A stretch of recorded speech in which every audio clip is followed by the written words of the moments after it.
recently took a drive down to Collinsville, Illinois. It's home of the Seven Gates of Hell, a series of railroad trestles outside Collinsville, Illinois. According to urban legend, if you drive through all seven gates and approach the seventh gate at midnight, you're supposed to be transported into hell, or some demonic creature will come to greet you. There's a lot of urban legends about it. There's a lot of people going to see it. We decided to do it ourselves, and in this video, we drive through Collinsville itself and head out to the bridges. We go through all seven of them in order in this video. You'll get to see the road, follow it as we go through it, and then at the end, you're going to see near gate 7, we found a large animal carcass, or at least the bones of it. We took a little bit of video of that, and I have read that people are doing animal sacrifices and other odd cultish things around these bridges. So if you go out there, be careful. It's also hard to see sometimes around the corners. So if you get out of the car and you're walking around to take pictures or just explore, watch for cars. Could be dangerous, especially at night. So the gates themselves, they are railroad trestles. They were built in the late 1800s. They were built to help trains get around a small mining town. What's left along the Lebanon Road in Collinsville has deteriorated, and over the years, thick woods have grown up, obscuring almost everything around the gates. You'll see around gate 1, as we came back through it, we had a train go across it, so that track is still in use. Urban legends, some of them, stories of hangings, KKK meetings, satanic rituals, paranormal activity. One day I will bring little Alice down there and we will do a little investigation like we do in the prisons, see if she picks up on anything. Would be interesting to see. A little bit more detail about the two urban legends that surround the gates. The first one is if you drive through each gate in order from 1 to 7, which we did, and you go through the final gate exactly at midnight, which we did not, a portal from hell will open. When this portal is opened, hellhounds will come out to drag you to hell. The second is if you drive through the gates in reverse, 7 to 1, a tear in reality will appear. You can glimpse it by looking back as you drive through the gate. Supposedly, you get a view into hell in your rearview mirror. We did this, and we did not see that. Of course, it was middle of the afternoon. So gate 1 is relatively open. It's not very creepy. It is a live railroad track running across the top of it. So if you happen to climb up there like my grandson did, be careful. Trains do come through at high speed. At the end of the video, I've included some still pictures of this and several of the other gates where we were able to stop. Gate 2. When you get to gate 2, it has some different stories surrounding it. One has a young African-American boy chased by the KKK, caught and hung at gate 2. Another story has two friends arguing over a girl. One hangs himself and the other friend feels remorse and hangs himself as well. Supposedly you can see the spirits of a man and child by this gate and hanging bodies at midnight. I did read another story or article, and somebody that went there said that they could see several shadow figures up on the train trestle. They decided to leave after they saw that, so they did not investigate further. Apparently, that was a little bit too much for them. So gates 3 and 4 are called the twin gates as they are very close together. The stories for these gates are that satanic rituals and animal sacrifices happen between the gates. Gate 4 is pretty creepy. When you go in it in reverse order, if you park off to the right, there's a gate that goes off into the forest, and you will see, or at least there was when I was there, and it's in the video, there's a white, like a Michael Myers type mask strapped to a tree off to the right. This one has a lot of graffiti on it. It's kind of fascinating, but I can imagine at night this one would not be one of the ones that you would enjoy stopping at and spending a lot of time. And gates 5, 6, and 7 are, for me at least, relatively uneventful.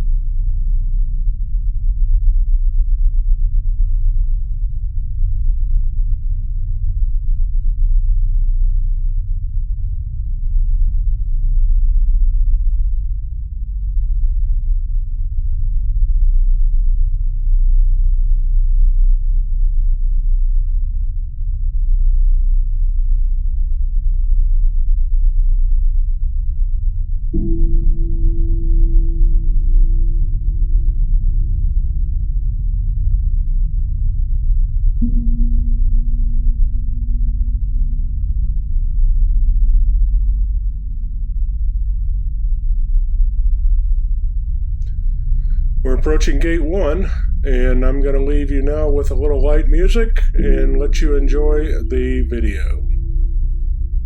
See you on the other side.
They're not near as odd or creepy, I guess, as the others. They're further apart.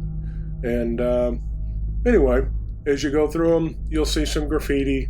Less as you go further along, which I think either it's because they are less used by people that are exploring, or because they're further along, people get lazy and don't want to bother going out to them.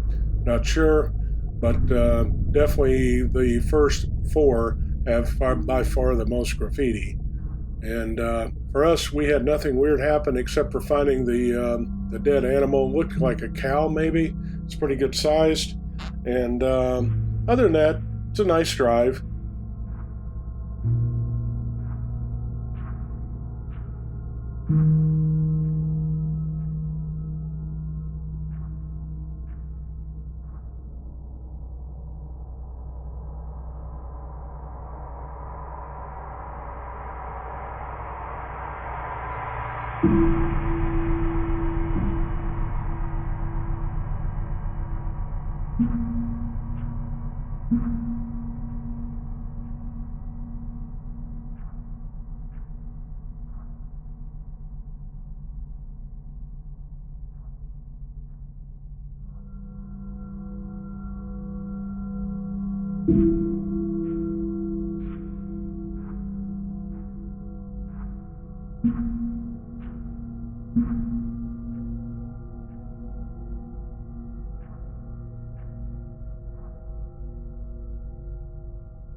This is the animal carcass we found, or I should say my grandson found, and it appeared to be the size of a cow, perhaps. Mostly bones at this point, and we have no idea how he got there, but it's maybe 300 feet from gate 7, just before you get to it, on the right in the creek.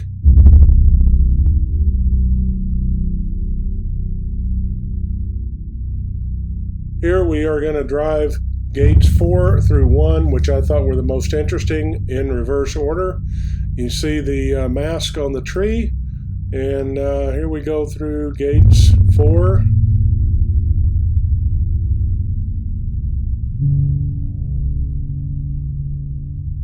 Gates 3, this is where they do the sacrifices, if that's what they're up to.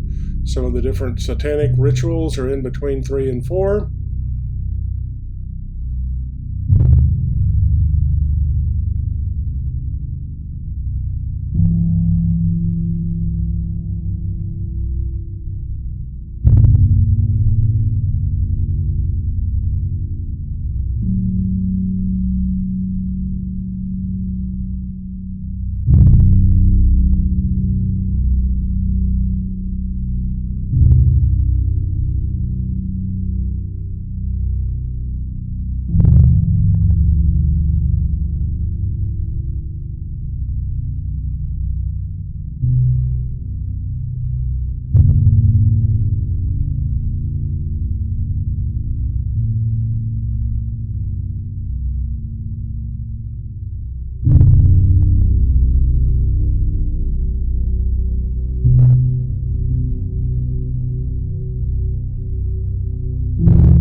we're approaching gate 1, the last of them, where if you did it at night, supposedly you'd look in your rearview mirror and you would see the gates of hell opening up behind you. So we did not. And next, you're going to see a handful of still images that I took of different gates that I thought were sort of fascinating. First one has the train going across, and after that, a few more.